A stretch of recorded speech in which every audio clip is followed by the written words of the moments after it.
Bonjour à tous et bienvenue dans cette petite vidéo de présentation du fameux T-Rex Trash & Throw de chez Mattel pour la gamme Jurassic World Fallen Kingdom, la deuxième gamme, donc pour le deuxième film, étant donné que Hasbro n'a pas été reconduit pour poursuivre ces aventures-là. Je suis Antoine Lacroix, journaliste spécialiste en paléontologie et rédacteur en chef adjoint du magazine Dinosaures, Préhistoire et Fossiles, qui avait d'ailleurs il y a quelques mois encore un T-Rex en couverture. Il y a quelques années, j'ai réalisé un article, il y a eu un bon succès, où je mettais en comparaison les dinosaures hollywoodiens, ceux qu'on voit à la télé, et la réalité scientifique.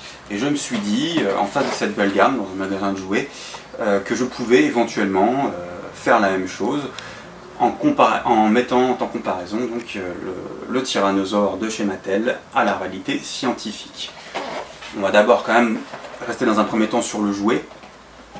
Et ici, donc, comme on voit, la boîte, contrairement à ce que faisait Kenner en 1993, c'est pas une boîte vitrine, mais c'est vraiment une boîte ouverte où on peut toucher le tyrannosaure.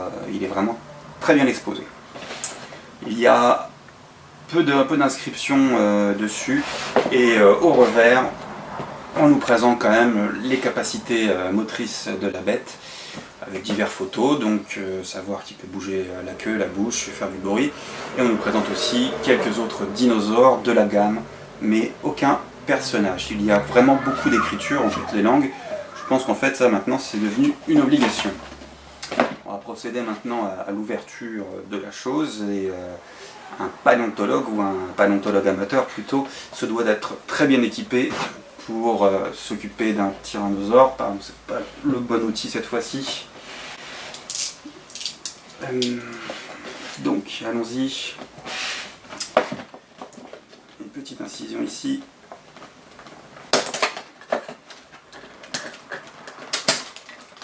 Voilà. Le T-Rex ne vient pas. Okay. Donc la bestiole a des clés qui l'empêchent de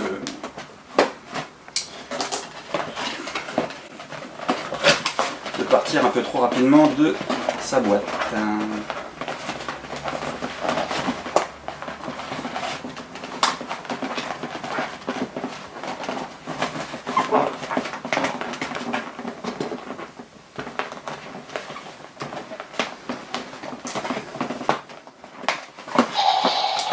Et voilà.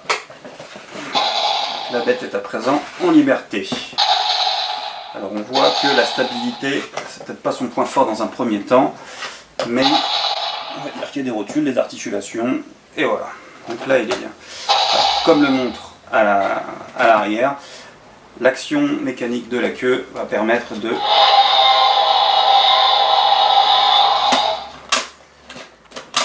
déplacer la gueule. Et donc là, on n'est pas trop mal. Alors pour un petit rappel, 1905, c'est là que Osborne nomma le tyrannosaure sur une découverte de Barnum Brown, qui lui avait d'ailleurs préalablement donné un autre nom. J'ai quelques petites notes. Donc ce qui est important, ce qui est intéressant aussi de voir, c'est qu'il y a une grosse erreur sur toutes les figurines de tyrannosaures.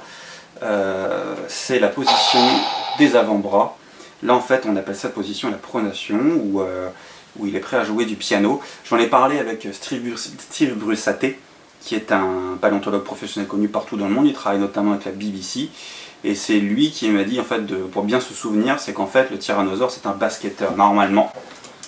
La position, c'est la position standard, où les mains sont l'une en face de l'autre, qu'on appelle la supination, il me semble, si je prononce bien. Et donc on peut l'imaginer jouer de la batterie ou tenir une balle de basket, mais pas de piano. C'est un mémo technique.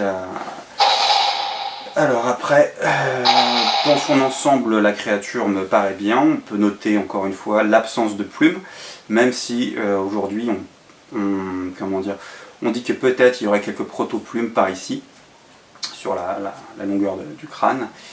De la plume proto-plume d'apparat apparemment.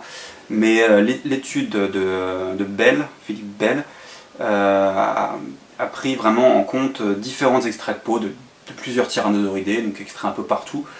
Il a étudié tout ça, je crois qu'il y a vraiment beaucoup d'échantillons, et il en a déduit en fait que en face de ces différents échantillons, plus la taille de la créature, aujourd'hui on pense que les gros dinosaures, les gros dinosaures prédateurs, tels tous les tyrannosauridés, notamment donc le Tyrannosaurus rex, ne portaient pas de plumes.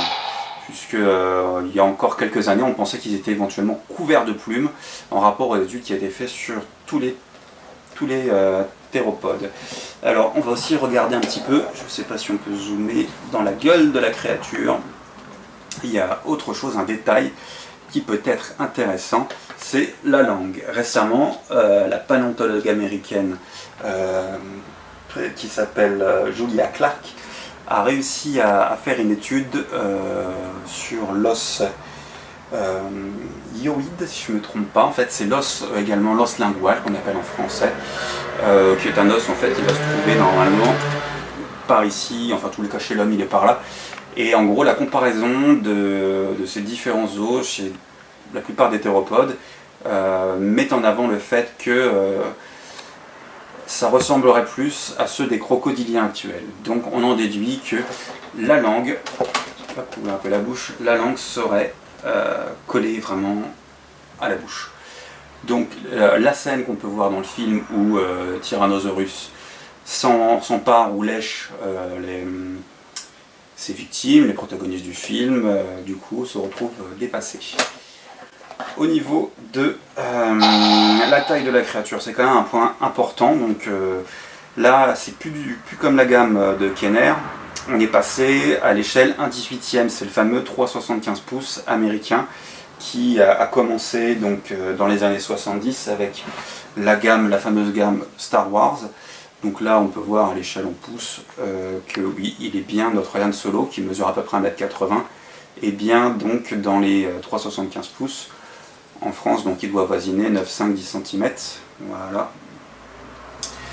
Et donc, c'est un standard maintenant, G.I. Joe l'a très popularisé. On retrouve ça dans plein de gammes de jouets, et donc c'est la même chose pour la gamme donc de Fallen Kingdom. On peut voir que les personnages sont à la même échelle.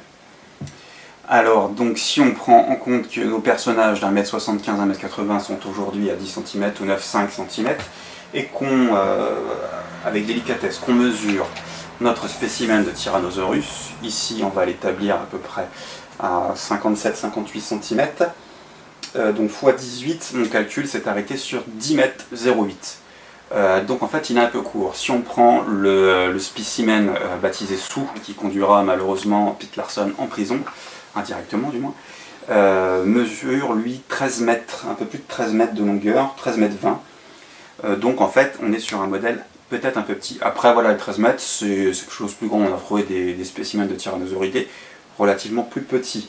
Concernant la hauteur, donc là on est sur, voilà, au garrot ou quoi, je sais pas, on va prendre là la tête. Moi je tombe sur 21 cm. Sur mon calcul, x 18, on est à 3,78, 3 mètres et quelques. Donc en fait là encore une fois, encore un peu petit, puisque Su mesure dans les 4 mètres. Le poids, alors un tyrannosauridé aujourd'hui on considère aux alentours de 8 tonnes. Moi en fonction de la matière on ne va pas faire d'estimation, c'est un peu ridicule. Quoique il y a la façon dont on a estimé le poids des premiers tyrannosaures en immergeant des répliques dans de l'eau et en faisant en fait le principe de la poussée d'Archimède, un petit produit en croix, et après on avait une estimation à la louche comme c'était de l'eau. Ça tombe bien. Parlons à présent du crâne et des nombreux détails que nous offre Mattel sur ce spécimen. Donc là, on trouve le jouet vraiment très réussi. Je suis d'accord. Ce qui est intéressant, c'est que ces parties-là, les dents, ainsi que le bout de la queue, sont très mous. C'est bien parce qu'en fait, si voilà, l'enfant ne va pas se faire mal à l'œil avec, ou si ça tombe, ça ne va pas casser. Pareil pour les dents, ils ne feront pas de mal aux oreilles des chats. Voilà. donc les aspects, les parties qui sont censées être rugueuses le sont aussi. Ce qui me gêne un peu, alors il va falloir faire d'amalgame, hein, parce que la mâchoire semble énorme, parce que cette partie-là ne porte pas la même couleur. Du coup, il ne faut pas se dire que le surangulaire est vraiment gros comme ça, parce que mise à l'échelle des personnages, ça tient pas la route. C'est beaucoup trop gros. Le surangulaire, voilà, c'est peut-être juste en dessous. Après, ouais, je trouve qu'en fait, il y a peut-être quelques petits problèmes de proportion dans le crâne. Globalement, ça reste une belle représentation du tyrannosaure, un très beau jouet. Après, une dernière chose, avant de terminer cette vidéo de présentation, sur les blisters, parce que je ne vais pas faire toute la gamme, donc les blisters des personnages, qui sont eux aussi, donc cette fois en vitrine, qui sont aussi très sympas. Même si, moi, je trouve à l'arrière, voilà, c'est un peu, pour les collectionneurs de jouets, c'est assez frustrant. Ça fait pas rêver, en fait, on n'a que du texte dans toutes les langues, alors si on veut devenir polyglotte, pourquoi pas. Mais sinon, c'est vraiment dommage de voir l'absence des autres protagonistes.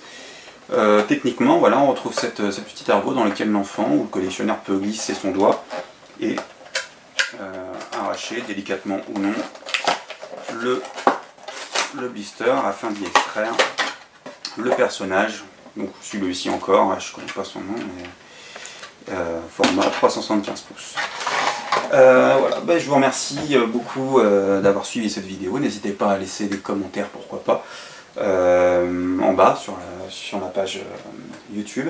Et sinon, vous pouvez retrouver nos articles, les miens et ceux de mes collègues, dans le magazine Dinosaures, Préhistoire et Fossiles. Dans ce numéro-là, le numéro 4 a été 7 tonnes de mystère. C'est un article de Nicolas Olivier, très réussi, qui parle justement de l'étude de Bell sur la peau et non les plumes des tyrannosaures.